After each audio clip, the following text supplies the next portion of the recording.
वालेकुम दोस्तों, welcome to back my channel. मैं हूं मरियम और आप देख रहे हैं मरियम वॉइस यूट्यूब चैनल। दोस्तों, आज मैं आपके लिए एक कहानी लेके आई हूं, एक फैसल नामी लड़के की। दोस्तों, इससे पहले कि कहानी की तरफ बढ़ें, अगर आप हमारे चैनल पर नए आए हैं तो हमारे चैनल को सब्सक्राइब करें और साथ लगे बेल आइकन को दबा के ऑल पे क्लिक करें ताकि हम जो भी वीडियो अपलोड करें उसका फ़ौरन नोटिफिकेशन आपको मिल जाए। तो दोस्तों, अब चलते हैं कहानी की तरफ। मेरा नाम फैसल है। मैं अभी छोटी ही उम्र में था कि मुझे मोहब्बत हो गई। हुआ कुछ यूँ कि मैं अपने मोहल्ले की एक लड़की से मोहब्बत करने लगा। मैं अपने मोहल्ले के एक घर में अक्सर टेलीविज़न देखने जाया करता था। उस दौरान मुझे वहाँ की एक लड़की जिसका नाम इरम था, उससे मोहब्बत हो गई। एक दिन इरम ने मुझे कहा कि आई लव यू, क्या तुम भी मुझसे मोहब्बत करते हो? तो मैंने कहा, मैं तुम्हें अपनी जान से भी ज़्यादा चाहता हूँ, बस इजहार मोहब्बत से डरता था। इसी तरह हम रोज़ मिलने लगे और एक दूसरे से ढेर सारी बातें करने लगे और इसी दौरान लोगों में चहम गोइयाँ शुरू हो गई। लोग तरह तरह की बातें करने लगे।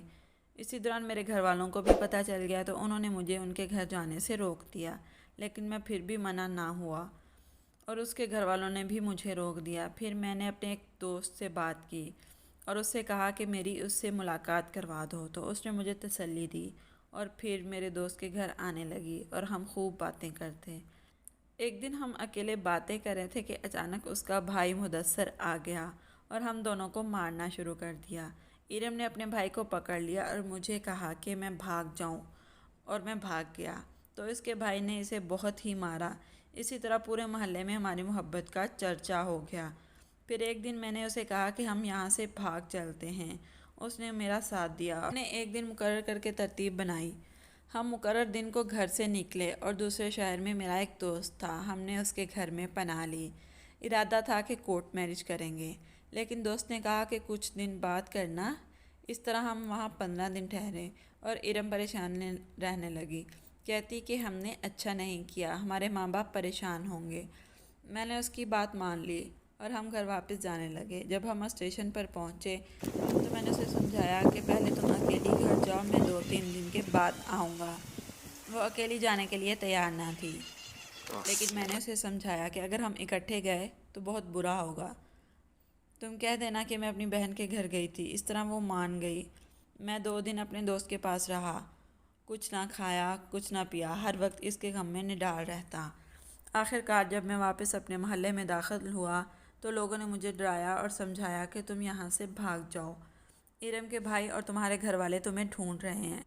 मैं भी डर गया और वापस चला गया, लेकिन रात को फिर आ गया और सीधा अपने घर गया। मेरे बाप ने मुझे इतना मारा कि बता नहीं सकता और मुझे घर से निकाल दिया। रात बहुत सर्द थी, इससे ऊपर बारिश भी होने लगी। मैं सारी रात गलियों में भागता रहा और भीगता रहा।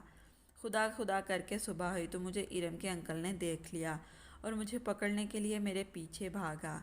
मैंने भी दौड़ लगा दी। आखिरकार उसने मुझे पकड़ लिया और अपने घर लाकर सुतून के साथ बांध दिया और मुझे इतना मारा कि मैं बेहोश हो गया। भूखा पहले से ही था। वो लोग मुझे डॉक्टर के पास ले गए। कम से कम 1 हफ्ते बाद मैं ठीक हुआ। मेरे घर वालों ने मुझे समझाया कि अब मैं उसे ना बुलाया करूं, तो मैं मान गया। उन्होंने मुझे फिर से स्कूल एडमिशन दिलवा दिया। फिर कुछ दिनों के बाद जब मैंने एक गली से उसे गुजरते देखा तो मुझे बीते हुए लम्हे याद आने लगे। फिर मैंने इसको कहा कि मुझे आज शाम को नहर के किनारे मिलो। जब शाम को नहर पे गया तो वो पहले से अपनी एक दोस्त के साथ आई हुई थी। अभी हम दोनों बातें ही कर रहे थे कि इरम का बाप वहाँ आ गया। उसने मुझे मारना शुरू कर दिया तो मुझे भी गुस्सा आ गया और मैंने भी उसे मारना शुरू कर दिया। इरम ने अपने बाप को पकड़ा और मैं घर भाग आया। उसी दौरान इरम का बाप भी हमारे घर आया और मेरे माँ बाप को बता दिया, तो उन्होंने भी मुझे मारा। फिर मेरे माँ बाप ने मुझे फैसलाबाद भेज दिया। जब बात ज़्यादा बिगड़ गई तो इरम के वालिद हमारे घर आए। मेरी और इरम की शादी की बात की, लेकिन मेरे घर वाले ना माने। जब मुझे इस बात का पता चला तो मैं फैसलाबाद से घर आ गया और घर वालों से ज़िद की कि मैं शादी करूँगा तो सिर्फ़ इरम से ही करूँगा, वरना मैं मर जाऊँगा। तो उन्होंने मुझे तसल्ली देते हुए कहा कि तुम्हारी बड़ी बहन की शादी के बाद तुम्हारी शादी करेंगे। तो मैं मान गया। फिर फैसलाबाद वापस चला गया। 2 माह बाद मुझे पता चला कि इरम के वालिदैन ने उसकी शादी दूसरे शहर में किसी और के साथ तय कर दी है। तो मैं रोता हुआ घर वापस आया। اپنے دوست کی مدد سے میں نے ارم سے ملاقات کی۔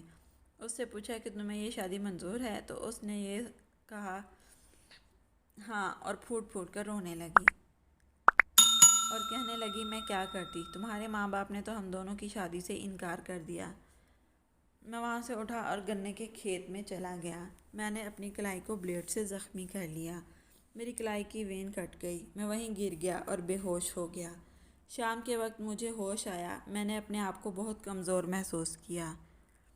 جب میں اٹھنے لگا تو چکرا کر گر پڑا۔ کتنا بے بس تھا۔ دل میں خیال آیا کاش میرا محبوب اس وقت میرے پاس ہوتا۔ آخر کار لڑکھڑاتا ہوا گھر پہنچا تو والدین نے مرہم پٹی کرائی اور کچھ دنوں کے بعد میں ٹھیک ہو گیا۔ کچھ دن گزرے کہ اس کی بارات آ گئی میری محبت کا جنازہ اٹھانے کے لیے۔ اس وقت میری حالت کیا تھی یہ صرف میں ہی جانتا ہوں۔ جب میں نے دیکھا کہ بارات آئی ہے، وہ میری جان کو لے کر جائے گی، تو میں نے اپنے ماں باپ سے گڑ گڑا کر کہا کہ میری شادی ارم سے کر دو ورنہ میں مر جاؤں گا، لیکن وہ نہ مانے۔ تو میں نے بجلی کو ہاتھ لگایا، اس نے بھی مجھے دور پھینک دیا۔ میں نے پھر لگایا تو ظالم بجلی نے اس وقت مجھے چھوڑ دیا۔ میں بے ہوش ہو چکا تھا، میرے منہ سے جھاگ بہہ رہی تھی۔ میرے والدین مجھے جلدی سے ڈاکٹر کے پاس لے گئے۔ پھر چند گھنٹوں کے بعد مجھے ہوش آیا۔ میرے گھر والے میرے پاس بیٹھے ہوئے تھے۔ مجھے اپنے آپ کو زندہ پا کر بہت دکھ ہوا۔ میں مر جانا چاہتا تھا۔ میری دنیا اجڑ چکی تھی۔ میری جان اپنے پیا کے گھر جا چکی تھی، وہ کسی اور کی ہو چکی تھی۔ وہ جو کہتی تھی کہ ساتھ جئیں گے ساتھ مریں گے، وہی مجھے تنہا چھوڑ گئی۔ وقت سب سے بڑا مرہم ہوتا ہے۔ وقت کے ساتھ ساتھ میں نے اپنے دل کو سمجھا لیا اور اب میں اپنے آپ کو بہت بہتر محسوس کرتا ہوں۔ اس کی ایک بیٹی ہے اور میں نے اب تک شادی نہیں کی۔ اب بھی ان لمحات کو یاد کرتا ہوں تو رونا آ جاتا ہے۔ دوستو کیسی لگی میری سٹوری مجھے کمنٹ باکس میں ضرور بتائیں۔ اگر آپ کے پاس بھی کوئی ایسی سٹوری موجود ہے جو آپ ہمارے ویورز کو سنانا چاہتے ہیں تو ہمیں لکھ کر ای میل ضرور کریں۔ ہمارا ای میل ایڈریس ڈسکرپشن میں موجود ہے۔ Thanks for watching. اللہ حافظ۔